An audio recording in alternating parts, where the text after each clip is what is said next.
ఆయన ఇంకో మాట చెప్తున్నాడు, ఎవరిని బతకనీయరని. ఎవరు బతకనీయలేదు నిన్ను? ఇవాళ నువ్వు నీ ఇష్టం వచ్చినట్టు మాట్లాడుతున్నావు. చంపేస్తా, అణిచేస్తా, తొక్కేస్తా, నేలకేసి నా కొడతా, పైకి లేపుతాదంటావు. తెలుగుదేశం విషయంలో ఎందుకు రాలా అట్లా? ఎవరు తొక్కేశారు నిన్ను అప్పుడు? 5 ఏళ్లలో ఎవరు తొక్కేశారు నిన్ను? ఎవరు పైకి లేకనివ్వాలా నిన్ను? నీ వాళ్ళు ఎవరన్నా బాగుపడ్డారా ఆ రోజున? ఇవాళ నీ వాళ్ళకి ఎవరికి ప్రాబ్లం? ఇవాళ బొలిశెట్టి శ్రీనివాస్ బానే ఉన్నాడే, కందుల దుర్గేష్ బానే ఉన్నాడే, బొలిశెట్టి సత్యనారాయణ బానే ఉన్నాడే, లేకపోతే శివశంకర్ బానే ఉన్నాడే. ఎవరిని పట్టుకుని ఏడిపించారు వాళ్ళు? ఎవరిని పట్టుకుని ఏదించారు? అదే ఇంతకు ముందు బొలిశెట్టి సత్యనారాయణ వాళ్ళ మీద కేసు పెట్టారే గతంలో చంద్రబాబు టైంలో. అదే సందర్భంలో వీళ్ళందరినీ వేధించారే అప్పుడు. ఇక్కడ సమస్య ఏంటంటే నువ్వు పొత్తు పెట్టుకున్నావు, నీ వాళ్ళని త్యాగం చేసావు అంతే.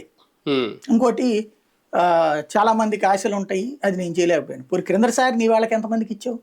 నిన్ను నమ్ముకున్న వాళ్ళకి ఎంతమందికి ఇచ్చావు నువ్వు? క్రిందసారి కూడా చివరిలో తీసుకొచ్చి స్వచ్ఛంద సంస్థల వాళ్ళు 4 నెలలను పెట్టలా, పార్టీని నమ్ముకున్న వాళ్ళని కాకుండా. ఇంకోటి, ఇక్కడ పద్దాక ప్రతిసారి పెద్దలను సంప్రదించాలి. పెద్దలు ఎవడా పెద్ద? భారతీయ జనతా పార్టీ నీ దగ్గరకు వచ్చి బాబు మేము ఇది ఇమంటా వద్దంటావు అని అడుగుతుంది. వాళ్ళ సీట్లు ఏందో వాళ్ళు మాట్లాడుకుంటున్నారు. తెలుగుదేశం నీ దగ్గరకు వచ్చి అడుగుతుందా? వాళ్ళదేదో వాళ్ళు అనౌన్స్ చేసుకున్నారు. మధ్యలో నీ బాధ ఏంటి? నువ్వేంటి? ఎవరినో పెద్దానికి నేను సంప్రదించి రావాలంటావేంటి? ఓవరాల్గా చేస్తున్నది ఏంటంటే ఒక కమాండబుల్